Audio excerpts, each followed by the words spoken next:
میرے آقا صلی اللہ علیہ وسلم نے مستقبل کی خبر دی،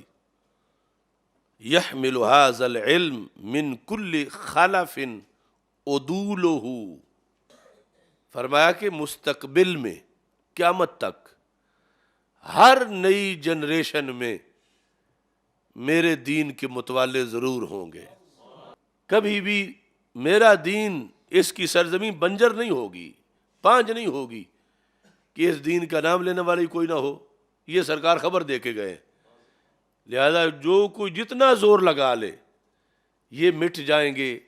نہ مٹا ہے نہ مٹے گا کبھی چرچا تیرا۔ ہر نئی جنریشن میں اس علم، اپنے علم کی طرف اشارہ کیا، اپنی دین اپنی شریعت کی طرف، عدولہ، جو عادل ہوں گے، عملی بھی عادل ہوں گے، اعتقادی بھی عادل ہوں گے، فعلی بھی عادل ہوں گے، یعنی مطلقاً پڑھنے کو سرکار نے نہیں لیا، پڑھا ہوا ہوگا اور ساتھ سنی بھی ہوگا، کیونکہ جو عقیدے میں ڈنڈی مارے گا تو پھر عادل کیسے ہوگا؟ وہ توحید کا عقیدہ ہو، رسالت کا عقیدہ ہو، اہل بیت اطہار رضی اللہ تعالیٰ عنہم کے بارے میں ہو، صحابہ کرام رضی اللہ تعالیٰ عنہم کے بارے میں ہو، ولایت کے بارے میں ہو، ان سب میں وہ صحیح العقیدہ ہوگا۔ یہ شرط بھی ہمارے آقا علیہ السلام نے ساتھ لگائی کہ میرے ہر دور میں ایسے وارث پیدا ہوں گے۔ اب آج کے موضوع کے لحاظ سے اگلے الفاظ ہیں، وہ وارث کیا کریں گے؟ جو میرا وارث ہر دور میں جو ہوں گے میرے ورثاء، وہ تین کام کریں گے، اور وہ تینوں کام ہیں صلح کلیت کا رد کرنا۔ تو ہم تو کرتے ہیں کہ سرکار نے ڈیوٹی لگائی ہے کہ پڑھنا ہے جس نے، پڑھ کے پھر آگے ڈیوٹی دینی ہے، تو ہمارے آقا صلی اللہ علیہ وسلم نے تین ڈیوٹیاں لگائیں، تین ڈیوٹیاں۔ سب سے پہلے فرمایا ینفون عنہ تحریف الغالین، ہر زمانے میں جو میرے ورثاء ہوں گے وہ دین سے کاٹ کے سائڈ پہ کریں گے، کس چیز کو؟ جو غالی لوگ تعریف کریں گے، تحریف الغالین۔ ہر زمانے میں، اب ضمن سرکار بتا گئے کہ تحریف ہونی ہے، یہ دھندا کچھ لوگوں نے کرنا ہے، تحریف ہے دین بدلنا، غیر دین کو دین بنانا، تو ایک طرف غیر دین کو دین بنانے والے ہوں گے تو مقابلے میں میرا وارث ہوگا، وہ کیا کرے گا؟ وہ لوگوں کو ایک ایک چیز نکال کے بتائے گا کہ یہ اصل دین ہے اور یہ تعریف ہو چکی ہے،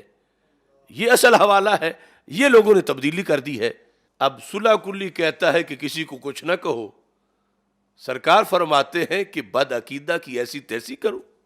ہر غالی نے جو غلو کیا ہے اس کی ڈیوٹی سرکار لگا رہے ہیں، گنبد خضرا میں دیکھ رہے ہیں صلی اللہ علیہ وسلم کہ غالیوں نے ایسا کیا تو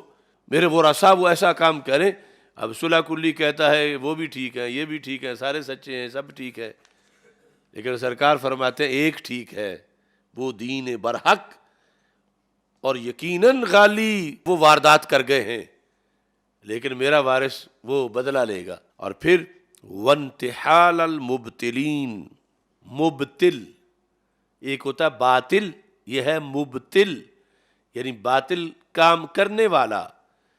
حدیثیں گھڑنے والا، اپنی طرف سے غلط فتوے دینے والا، فتویٰ فروشی کرنے والا، مبتل۔ تو ایسا ہونا تھا، سرکار نے خبر دی کہ ایسا ہوگا، تو پھر فرمایا کہ جو میرے ورثاء ہوں گے وہ یہ دھاندلی نہیں ہونے دیں گے، دین میرا قیامت تک صحیح جائے گا، اور دھاندلی تب رکے گی جب صلح کلیت نہیں ہوگی۔ صلح کلیت کا تو مطلب ہے کہ جو کوئی کرتا کرتا پھرے، لکڑ ہضم پتھر ہضم سب ٹھیک ہے، لیکن سرکار فرماتے ہیں سب ٹھیک نہیں ہے۔ میرے دین میں جن لوگوں نے تعریف کی، میرے غلام اس تعریف کا بدلہ لیں گے، اور جن لوگوں نے باطل پرستی سے انتحال کیا، انتحال المبتلین یعنی ہیلہ سازی کی باطل پرستوں نے، فرمایا ان کے خلاف بھی میرے وارث جو ہیں وہ کھڑے ہوں گے، وہ صلح کلی نہیں بنیں گے کہ دین کے علماء ربانی بھی ٹھیک ہیں، ادھر باطل پرست بھی ٹھیک ہے، یہ بھی ٹھیک ہے، وہ غالی بھی ٹھیک ہے، ایسا نہیں ہوگا، بدلہ لیں گے۔ تیسرے نمبر پر وَتَأْوِيلَ الْجَاهِلِينَ، یہ اب متن کے لفظ ہیں، يَنْفُونَ عَنْهُ تحریف الغالین وانتحال المبتلین وتأویل الجاہلین، فرمایا جو میرے کارکن ہوں گے اس زمانے میں جب ایسا انتشار امت میں آئے گا کہ کہیں تحریف ہو رہی ہے، کہیں باطل پرستی سے ہیلہ سازی ہو رہی ہے، اور کہیں جاہل لوگ تعویلیں کر رہے ہیں، یہ 3 بڑے شعبے ہیں دین پر حملوں کے، اور یہ اندرونی سطح سے ہیں سارے۔ غالی بھی کلمہ پڑھتا ہے، ہیلہ ساز بھی کلمہ پڑھتا ہے، اور جاہل بھی کلمہ پڑھتا ہے، اور کلمہ پڑھ کے اسلام کی چھتری کے نیچے ہیں اور حملہ بھی کر رہے ہیں، اور ادھر لوگ کہتے ہیں کہ کسی کو کچھ نہ کہو۔ سرکار فرماتے ہیں کہ ان سے بدلہ لو۔ تاویل الجاہلین، تاویل الجاہلین، تیری نظر خارزار شب میں گلاب تحریر کر چکی تھی، اجاڑ نیندوں کے خواب میں انقلاب تحریر کر چکی تھی، میرے ذہن کے فلک پہ جو سوال چمکے تو میں نے دیکھا،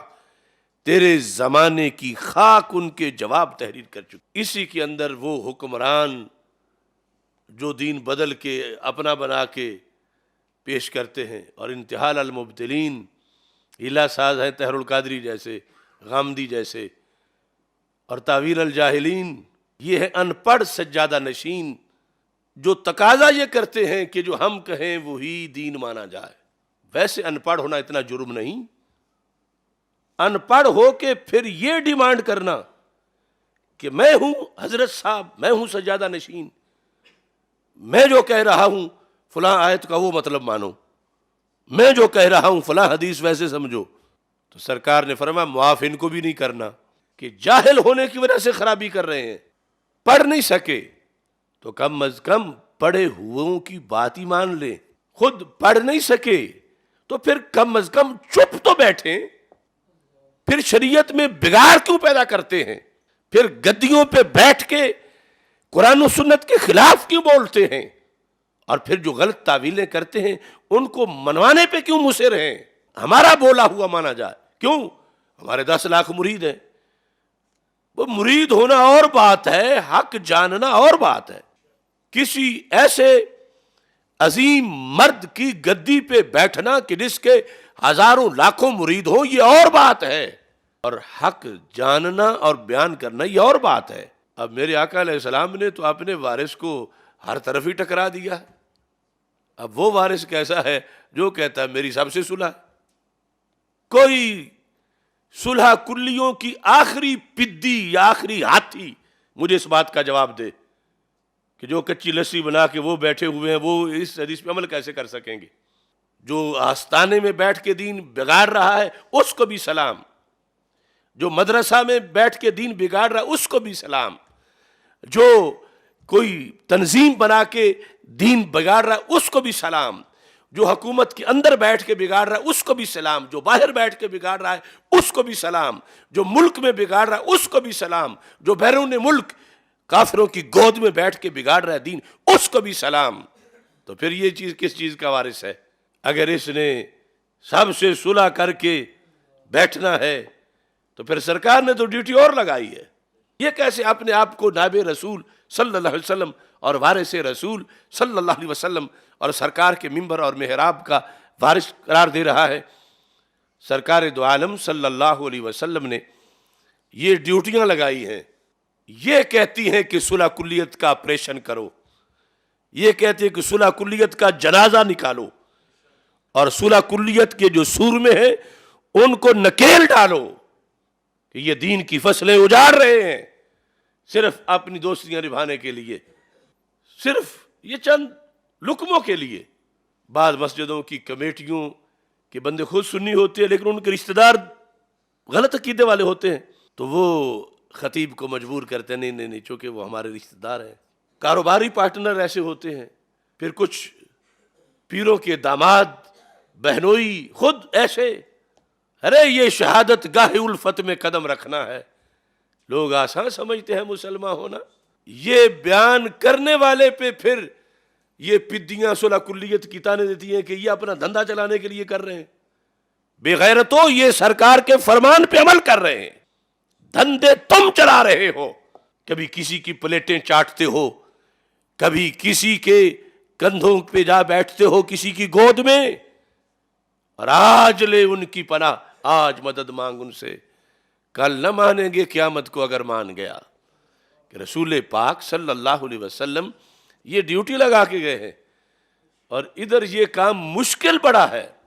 اور مشکل کام کو نہ کرنے والا اگر نہ کر سکے تو کم از کم بک بک تو نہ کرے۔ اب دین کی حفاظت مقدم ہے، دین کی حفاظت مقدم ہے۔ اگر وہ دین کی حفاظت شمع بننے سے ہو تو پھر بھی کرو، لیکن اگر دین کی حفاظت کے لیے شعلہ بننا پڑے تو پھر بنو، اور نہ بن پاؤ تو پھر اس پر اعتراض تو نہ کرو۔ ظلم تو یہ ہے۔ اب ہماری تقریروں پر کئی مراکز میں، کئی اداروں میں پابندیاں ہیں طلباء پر کہ مت سننا، کہ سنیں گے تو ان کو پتہ چل جائے گا کہ ہمارے حضرت صاحب تو کسی اور کھاتے میں لگے ہوئے ہیں اور دین کچھ اور چاہتا ہے۔ ارے ہماری پابندیاں لگا کر کیا نکالو گے؟ کل اللہ کو منہ کیا دکھانا ہے؟ رب ذوالجلال کو بھی تو جواب دینا ہے۔